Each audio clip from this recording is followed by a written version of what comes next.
Okay. Hi, my name is Jenny Sieck, and I'm going to talk today about working with the four sacred elements. The four sacred elements are earth, air, fire, and water.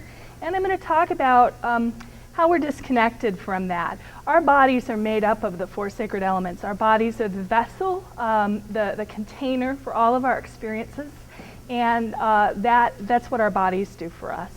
Our process of air, oxygenation of our blood is based on the process of moving air through our body and balancing the element of air in our environment and through our experiences.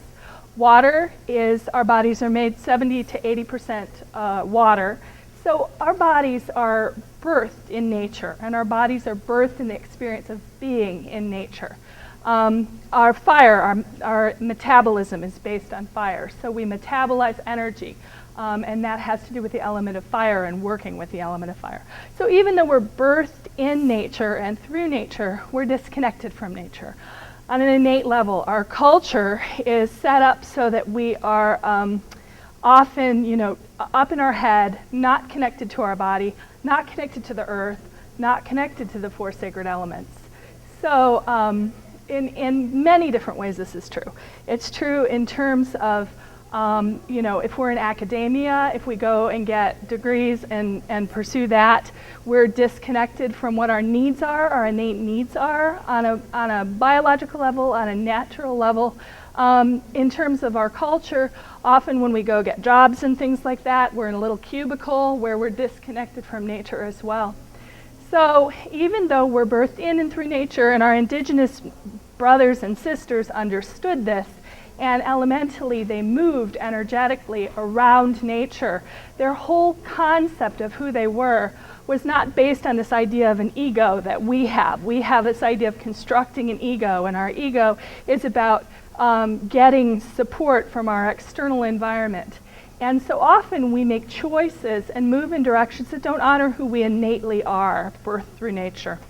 So, so when we do this,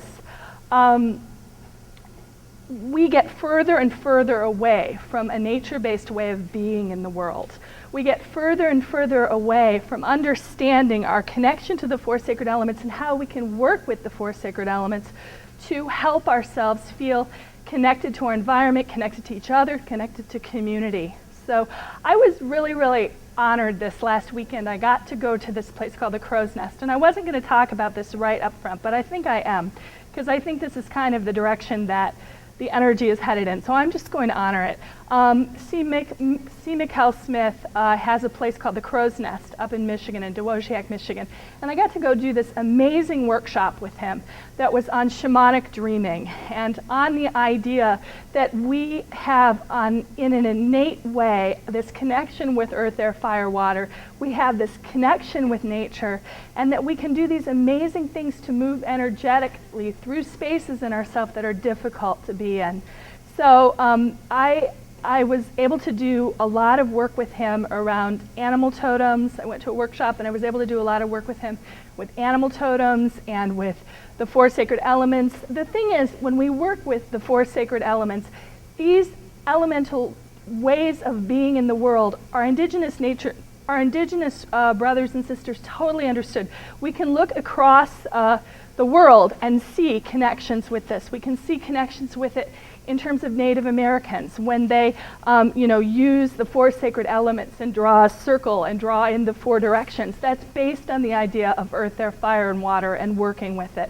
The doshas in Indian, in Ayurvedic understanding is based on these ideas of Pitta, Vata, Kapha, which are based on the four sacred elements: earth, air, fire, water make up. In Celtic mythology, we see it as well. So we see it echoed in all different places in the world, and yet we're really disconnected from it. So I want to talk a little bit about the four sacred elements and how they show up in us, because they're mirrored in us. They're mirrored in nature, and they're mirrored in us. So there are four different types: earth, air, fire, and water. And we have a tendency to express these energies in our own bodies, in our own experiences, elementally, emotionally. So Earth energy is Taurus, Capricorn, Virgo, or energy that feels like Taurus, Capricorn, Virgo. So this energy is about grounding, it's about stability, it's about having a baseline, it's about containing things. These folks have a tendency to be really, really good caretakers, to kind of be the one who is the homebody, who creates the home, who sustains the home. These people also are based on their 5 senses. So if anybody, how many out there are familiar with the concept of the Myers-Briggs? Are you guys familiar with that? Yeah, okay. So you can kind of look at this elemental energy in terms of how you see the Myers-Briggs. So earth types are sensate. They are 5 sense based. It's not comfortable for them to go outside of the place of working with the 5 senses. So something in the imagination is something they're going to push away from just a little bit because they're not comfortable there. That's not their alchemical home, so to speak. So when these energies are balanced, like I said, they are connected to the home, they're connected to domesticity, they're connected to creating a home for other people, they're connected to supporting a sense of security in the world through the 5 senses. When they're unbalanced, they have a tendency to be a little couch potato-ish. You know, they can kind of get really, really rooted and really, really stuck in the 5 senses. They can kind of get sort of rigid, sort of, in this place where it's not comfortable for them to go outside of their comfort zone, be very emotionally connected, sometimes have trouble connecting with the imagination because it's just not their alchemical home. So if these people want to get comfortable again, they go, they make a pot of soup, they sit on the back porch, they connect with the element of earth. So water signs, water people, are Scorpio, Cancer, Pisces. In terms of our Myers-Briggs, we're talking about feelers. So how many out there can identify as feelers? Okay, so feelers, when they're balanced, they have a tendency to be very connected to their emotions. They may want to hear other people's stories. They're the people that other people want to tell their stories to, and they hear a lot of stories. They mirror a lot of energy back and forth for people. They have a tendency to be very connected to their imagination innately, and they have a tendency to be really comfortable with their feeling sense. Sometimes they get overwhelmed when they try to think too much. They can get overwhelmed really, really easily. And so they'll go back to this feeling place. That's their alchemical home. That's where they're comfortable. In terms of having, if the energy is unbalanced, they will have a tendency to sometimes have trouble getting in and out of relationships, not sure where they're at in terms of a relationship. So they may feel like they're kind of having some boundary issues. So they may feel like they're really, really in one when they're really just on the periphery of one. They can get very, very soggy, so they can cry a lot. Think about it in terms of the elements. Think about it in terms of going out into nature and noticing and tending the elements in yourself. So if the energy is unbalanced, they can get very ungrounded and so into their imagination that they're not paying attention to their 5 senses at all. So that's water energy, and that's feelers. Intuitors, which are fire signs, Leo, Sagittarius, Aries, your fire signs, are intuitors in terms of the Myers-Briggs. How many know that you're fire signs, that you're intuitors? Awesome, cool. Okay, so intuitors have a tendency to motivate other groups of people. They have a tendency to be very good at manifesting things, drawing energy into their environment. They metabolize and shift a lot of energy. And so they intuit, they motivate, and they manifest very, very well. So when the energy is balanced, they're very, very creative. They're quick at creating ideas. It's all or nothing. So they're very, very. They'll do like a whole big vision of something from the very beginning to the end. And it's just their alchemical home. It's where they're comfortable. When they're unbalanced, they sometimes can have issues with getting really, really hot and not knowing how to release that heat and to temper it. So they can get very, very hot. They can get angry. They can get frustrated. They can have lots of problems with patience. So it's kind of interesting, I think, to look inward and start to notice that some of these qualities are speaking to you, and some of these ways of being in the world help you to understand how to change the energy in yourself. How to notice that when you're in a place in yourself where you're feeling really stressed out, you're not sure what to do, you're going to go back to your alchemical home. You're going to go back to what you're good at, and you're going to kind of sit yourself there and rest yourself there. When you want to go into a place where you're starting to, explore, get more comfortable, you're going to want to bring in energies and experiences from some of these other alchemical places.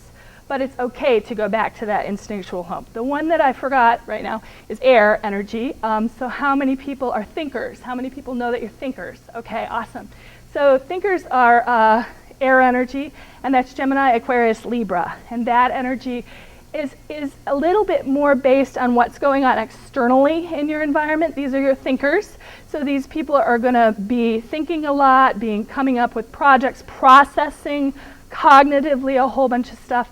And the energy is, because if you think about air energy is invisible. So you don't know that it's affected something till the energy moves. It will move around something or take the energy around the space. So that's a really cool way to think about air. When these people are balanced, they're very, very thinking oriented, they're very cognitive, they're very oriented toward processing, lots of details, that sort of thing. They're probably really good on the computer, this sort of thing.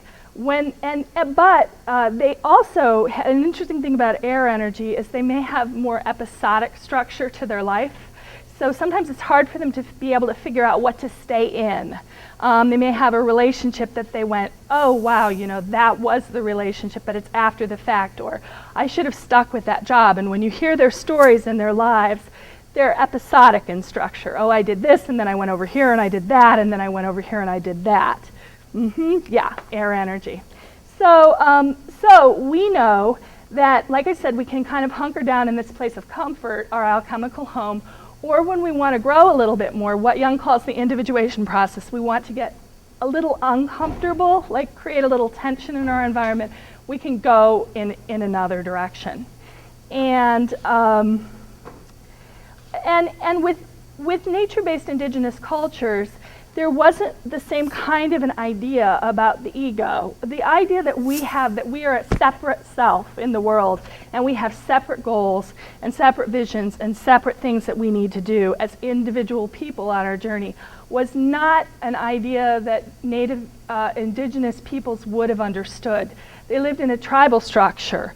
The shaman at the head of the tribal structure would gear everything toward the group. So this whole idea of even having an individual self is really a modern kind of a concept. In reality, nature-based indigenous cultures worked together as a group, and they had a group identity. So when I think about this, I think about the fact that we're coming to a place in our culture again where we're faced with these catastrophic things that are happening that we can't control. Mother Nature is like rearing her head and saying, listen, listen, listen. And we're in a place where we're being asked to connect as a community again. We're being asked to set aside our own needs as an individual self again if our planet is going to survive. And a lot of people think that we're headed back toward a more nature-based, more indigenous, more community-oriented way of being. So I want to talk a little bit about the Middle Ages. And in the Middle Ages, the concept of alchemy was a very, very strong concept, but it was a very literal concept. So this idea of taking something that was a base raw material called the prima materia and making it into gold or refining it, connecting it with a deeper awareness of the self was a literal thing. They literally believed that they could get the lapis or the gold out of something. Now, as the Middle Ages progressed, that concept became much less literalized, much more metaphorical, and became an idea about how to structure and see the self differently. So how to find a unique awareness of depth in yourself. And when we work in counseling, a lot of what I do is to help people to get that refined awareness and connection with their deeper self, what's called the that goes from the raw material, like the beginning stages of the self, to this more refined, deepening awareness of who we are on an innate level. And a lot of what that has to do with is noticing energetically where you're comfortable. We make this idea really, really complicated, and I've given you a whole bunch of ideas about the Myers-Briggs and about Ayurvedic medicine and all this stuff. But if you really want to get in touch with the 4 sacred elements, the best thing that you can do is go out into nature and invite to yourself to have an elemental process. Just pick a day and try to get around earth, air, fire, and water and see how you feel. You'll feel connected and fluid in your movement through 1 or 2 of them and really, really jazzed about being around them. Some of you may notice that there's one element that you're not particularly drawn to being around. You may experience fear, or you may have a lot of ideas about what being around that element is like. Just a case in point, I don't have any air energy in my chart. So that's this thinking. I'm more of a fire-water type, so lots of feeling and lots of intuiting and lots of feeling and lots of intuiting. But with the thinking, I would literally not look up at the trees. Like I didn't notice in the spring that there were blossoms on the trees because I wouldn't look up at them because I hadn't integrated that elemental energy inside myself. So you can notice if there's a fear-based dance. I used to nanny for this family, and I would take their little kid out in the stroller, and she would say, I think he's just going to get swept up by a big wind and blow away. I mean, that's not very realistic. I mean, he's, stuck in with, so you can see where people's fears are around this. And when we talk about the idea of fear, we're talking about the concept of the shadow. And elementally, we may have a lot of judgments or a lot of uncomfortableness with a certain elemental type. So we can hear this in our language, we can hear it in our labeling, they're just all full of hot air,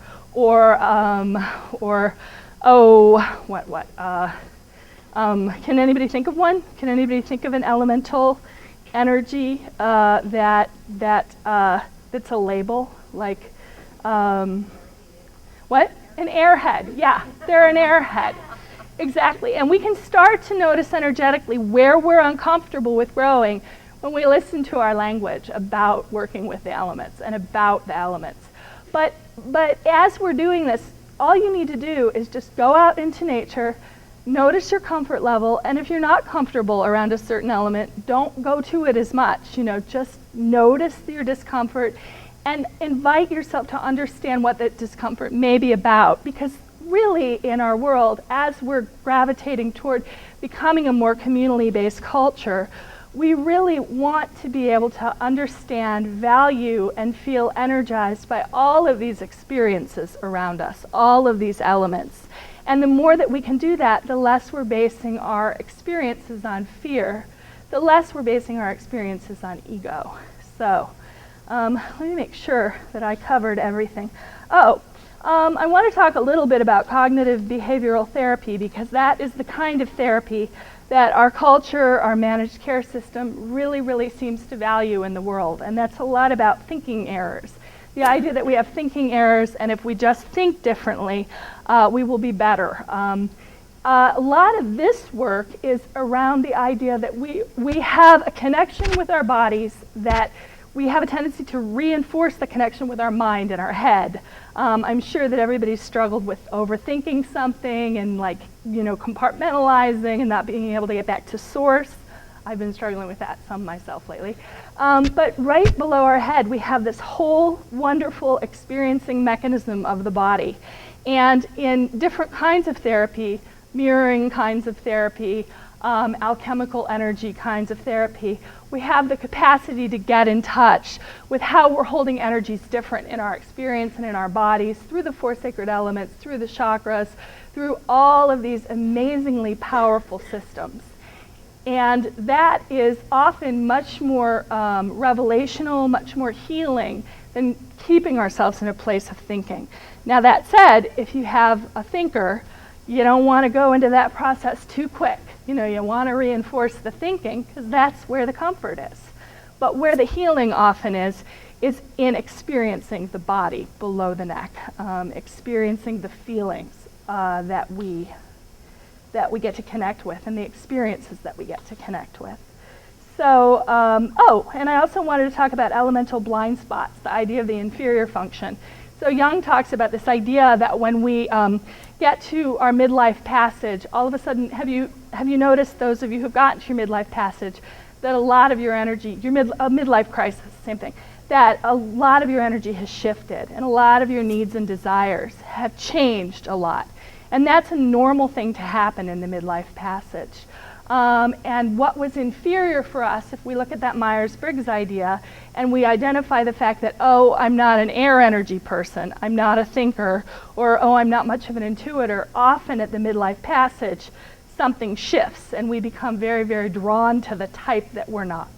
And that's about connecting and integrating the energy of the inferior function, which is the function that we're not, the thing that we push away from energetically. And there can be a lot of ways to grow and learn spiritually when we connect with that inferior function and we elevate it in terms of the way that we're understanding things in the world, and reevaluate it and feel enriched by what it has to bring to our life. The other thing is when we start to feel more connected in nature with earth, air, fire, water, and we're working with all of them in tandem, we're more inclined to have synchronistic experiences in the world. We're more inclined to feel connected and integrated and part of a community as opposed to separate. So we can notice, how, with the animal totems kind of stuff, that's where we'll have an experience where we really, really feel connected with an animal and we feel like it has a message to share with us and all this sort of stuff. And that's an experience of being grounded in synchronicity. And that happens when we grow toward all of these elemental types and bring them all into our environment, instead of overvaluing one. But that's a process, and it's about noticing where we are comfortable on this continuum and strengthening the spaces and going back to the space that's our alchemical home. So that is pretty much what I had to share today, but if you have any questions, I am happy to answer them. And so if you do, shoot. On your body. Yeah. Is the left or right side more than either of the elements than the other? If one is more elementally drawn to one way than another. A really great thing to do is just to connect and ask that question to yourself, because it's, you know the answer? There you go. Because I recently, in the last 6 months, got 2 tattoos. And I was drawn to my right side, but I got the earth of the tree of life, and I just got a feather for air. Mm-hmm. And I'm sitting here while we're like, okay. I'm like, so I wonder, the body. So what does that mean to you? Because what it means to you is super duper important. I can give you all this information about the inferior function, the elements, but what you feel in your body and you feel connected to is the most important story that you can tell. Well, I am an air. Mm-hmm. Or air. I'm actually air and earth. Mm-hmm. Earth's my second. It helps keep me grounded, but I'm very, very much an air element. So I need the grounding a lot because I do live in my mind. Yeah. I'm a thinker. I think a lot. Yeah. But and where I put them was interesting too. I just was thinking about this while you were talking. Is I have the tree of life on my ankle. The earth keeps me grounded. Mm-hmm. But I talk with my hands a lot, and that's where the feather is for communication. Wonderful. Wonderful. And I didn't think about any of that doing it. Mm-hmm. But as you were talking, I'm like, Well, and that's about being connected to the body, on an innate level. When we're drawn to do something and we don't overthink it, we don't go to that place of, what does it mean? Like I remember when I was doing this last week at the Crow's Nest, we were doing this amazing activity, which if you have a chance to do it, it's called sacred breath work. It's a derivation of heliotropic breath work, and it's a magical experience. You lie on your back and you listen to this music that's patterned in a certain way to bring up certain energies for you, and all of the music is from indigenous cultures, different kinds of cultures. And you have a vision quest where all of these energies come in and you get to sort them out and you get to, play with them. Lots of visions and lots of strong feelings. You couldn't believe that you could do this just lying on your back with music and someone to watch you and this circular breath. seems like something that you'd have to ingest something for. Nada. You don't have to take anything to have this experience. Although you do need someone who knows what they're doing and knows how to watch you and make sure that you're safe and that you're getting to have the experience that you need to have. But you know, we have a tendency, because we're an ego-based culture, to move through all of this perseverating around, well, what does this mean? You know, I was lying there like having all these amazing visions, and I'm going, well, what does this mean? And what can I do with it? That's all ego. Well, which it's not about getting rid of ego. There's this misnomer that ego is bad.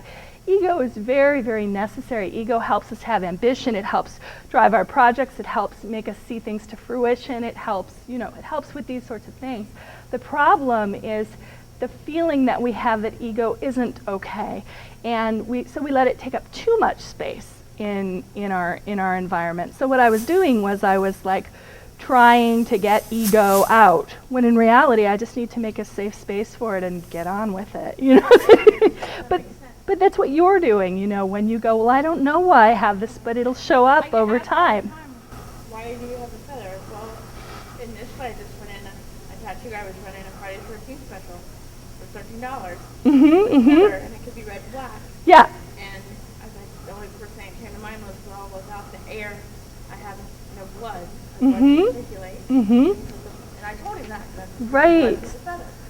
You know, but when you go to explain that to someone, they're like, I'm like, well, I don't know. It feels right. Yeah. That's just where I knew I had to go. Yeah. You know, but when you were talking, and I was like, that makes sense. Grounding and that. Now, my other question is, when you say you're missing an element. Yeah. I don't really have any fears based on elements. Okay. At all, really. But I only have one water. So I find that I'm drawn to more water people. Yeah, and that makes sense. That, you need that opening and that emotion, and absolutely. To someone that's like, oh, I'm air. I need you to pull me into the water to create a flow. Yeah, absolutely. And I'm air, and I keep pull you out of the water to fly. But it's hard because I'm in my head so much, but yet I feel some more emotion.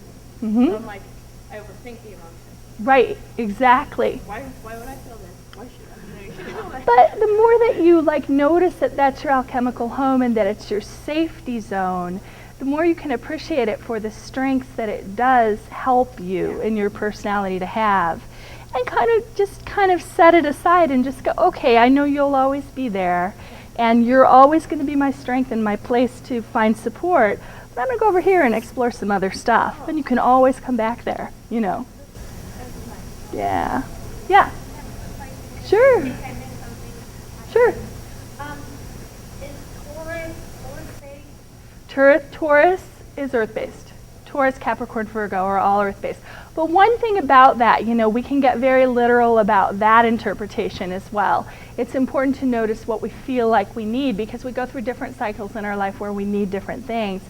And even though, you know, you may be a Taurus, you may have a lot of earth energy, at a certain time in your life you may need to have a more emotional experience and let down, or more intuitive experience and let yourself go somewhere that you're uncomfortable and grow that energy. So, yeah, but that is earth.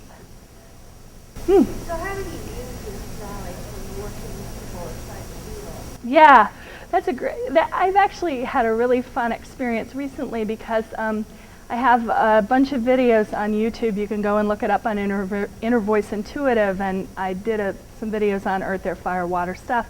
But you can bring the energy into the space. The first thing you want to do is you want to bring the energy into the space. So you want to bring the element of earth, air, fire, water. You want to have discussions about that if the client brings it up. I took the little pictures in my video and I put them in these coasters where there's a picture of earth, air, fire, water in the room. And you want to notice too if your client is hunkering down in a space of one and maybe not growing toward the other, or maybe not aware of the other energies, and suggest, like, you know, maybe say the person is really, really comfortable in earth and they're not leaving the house and this sort of thing. suggest, that they go and they sit at a friend's fire, and watch the flame and watch, because honestly, watching these elements differently and noticing with an awareness, even without an awareness, but as you go through these stages, noticing the awareness of bringing more elements into your life will shift the energy, and it will shift the way that you interrelate with other people as well. So, yeah. Any other questions? I have a friend who hates outdoors. Hates outdoors. Hates. Yeah. And how could I get her into her earth? Into earth. Yeah, without making her go outside. Suggest that you make a pot of soup together. Sit in the kitchen and stir the pot of soup together. Have a conversation and just keep going back and stirring the soup. Cook together. Chop up some vegetables and make something together. Exactly. Yeah. So the more that you can invite the element inside, the more that you reduce the resistance about going outside. Or have a conversation with her about a time when she enjoyed going outside. But don't go, now when was the time you enjoyed going outside? But when you're having... Oh, well. Wow. Yeah, plants. No. Man. Does she have a pet? No. Oh, do you know what kind she was? No. I don't remember. We got that, but I don't remember what it was. Just more than just your sun sign. I mean, I don't read the whole chart. That's how I figure it out. But if there's a phobia there, and it could be... Well, there's definitely a resistance to going out in nature. You know what I mean? And she may have a story about that. If she does, then listen to her story and, really listen and express, concern and awareness. Cool. I can't help her with her earth problem. Well, you can. That's the thing. At some point, when someone puts up resistance, they're saying, this is my resistance, this is my wall, and all you go is, oh, there's your wall. I mean, in a not so obvious way, but, oh, got it, like that, Give her space. She'll grow if you give her the space. Yeah. Me, I'm water, fire, so... I'm more fire than water. Yeah. I have Aries and Leo. Leo in Mercury, Leo in my sun sign, and Aries in my moon. So I've got a lot of, I've struggled a lot in my life with having patience. I would say that's like my number one, I'm more fire too, because I'm ascendant Capricorn, Leo, and then really Aries. So very impatient. Yeah. But I mean, there's, you think about elements and you think about, just observing and just taking in and going into that place of the neutral observer without judging. And then you're in a place where you grow from just releasing the need to change something right now, But sometimes it's not so easy to do. Yeah. What? Books, yeah. There's an amazing book by, I believe it's either Covetti or Covelli, called Alchemical Psychology. That's fantastic. Now, he also works a lot with the sylphs, and he looks at the nature-based stuff through different mythological creatures as well, which was part of the mythology of the Middle Ages. But it's got a lot of content about working with earth, air, fire, and water, and working with it with clients as well. So that's a great place to go. Also, you can check out my videos on YouTube on Inner Voice Intuitive. I have like 4 videos on working with earth, air, fire, and water. So, yeah, absolutely. Any other questions? Do you know how to work with the animals attached to each one? Because You know- I do a lot of Native American studies, so I know the animals are connected. It's really funny. I have a radio show called the Inner Voice Intuitive Hour, and I've been having some trouble with Blog Talk. If you guys are familiar with Blog Talk, sometimes it works, sometimes it doesn't. Anyway, it wasn't working. So I kept wanting to do a show on working with animal totems and working with them through the 4 sacred elements. And I was having trouble, and I had to keep not doing the show. And then when I went to this weekend that I was telling you about at the Crow's Nest, when we did the breath work, I came up with more animal totems. And I almost got the feeling, because I couldn't do the show, I'm like, something is percolating, I'm going to get something when I'm there, but of course then it's about holding the space to observe and not get impatient and go up in your head. So, but I love that system. I know that, who is it who does the animal totem books? The guy who just died, Ted Andrews. Yeah, died a couple years ago. He works a lot with that system. His are really good. The animal speaks love, and it's Me too. interesting that because of being the two that I am, fire is one that I don't have a lot. Yeah. Either, but my granddaughter, I know that her totem is knowledgeable.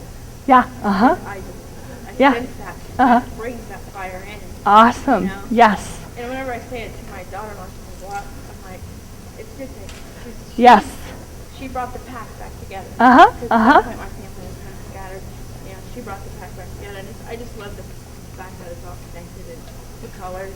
Do you do Absolutely. with the colors too? Yeah, with the chakras, absolutely. Yeah. And actually, Ted Andrews does a lot of work with not just the 4 sacred elements, but also working with the chakras and finding, I'm glad you mentioned that, finding a chakra for each, an animal for each of the chakras. And that's what I was going to do my radio show on and couldn't. And then when went to this weekend, found out my first chakra is bat.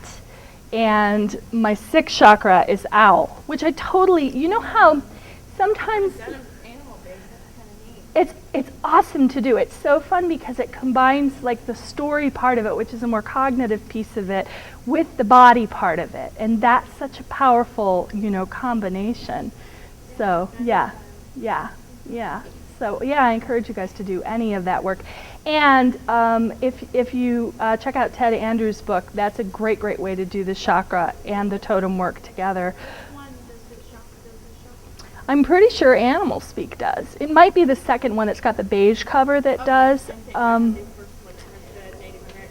Yeah, but also, just trust your own stories. But when you get the story, take it in, just imagine moving it below the head and into the body. And then you'll start to get subtle awarenesses, what Eugene Gendlin calls the felt sense, about where these animal energies resonate in you and what they have to share with you. And you can also dance the energy of the animal. That's a wonderful and powerful thing to do, to instill it, to get it entrained in the body. So, yeah. I do know, like, my main totem animals, I've done a lot of research and study and meditation on those. And if different animals come in at different times. And it never Absolutely. dawned on me, it might be because that chakra's out of line.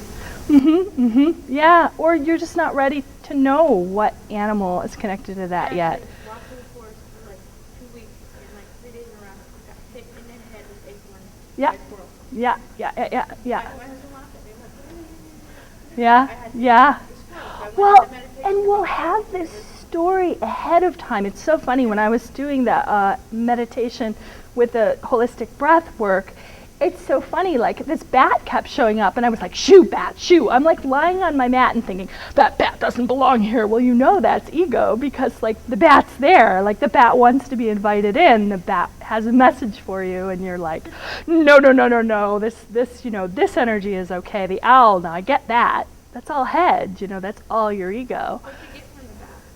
Bat for me is bat is all about death and rebirth energy. And for me, when I connect too much to the cultural stories of, healing and sickness, and these very, very earth stories about, the idea that when we're sick, and then we need to take medicine and then we'll be well, I get really in this kind of tailspin of giving the sensate world more due than it deserves. But really, I can go into a place of the imagination and heal myself. And that's what bat is about. Bat is about connecting with the imagination for me and noticing that I can't get too grounded or I really get messed up.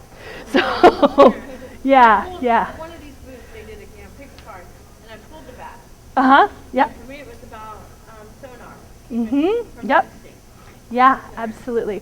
And a great way, if you want to work more with the animal totems, is to watch nature videos, and notice what draws you, what speaks to you, what part of the story. Also notice when you go out in nature, what hits you on the head. I had a experience with someone I was reading for who had a hawk that just grazed the top of their head, and they had one awareness before and 100% turnaround after that happened. Like it was like they were knocking them, So they can be very, very powerful, powerful stories. Mine recently is the red-tailed hawk.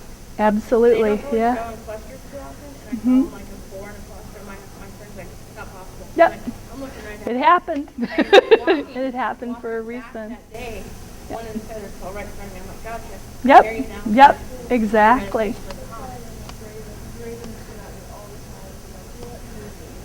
Yeah.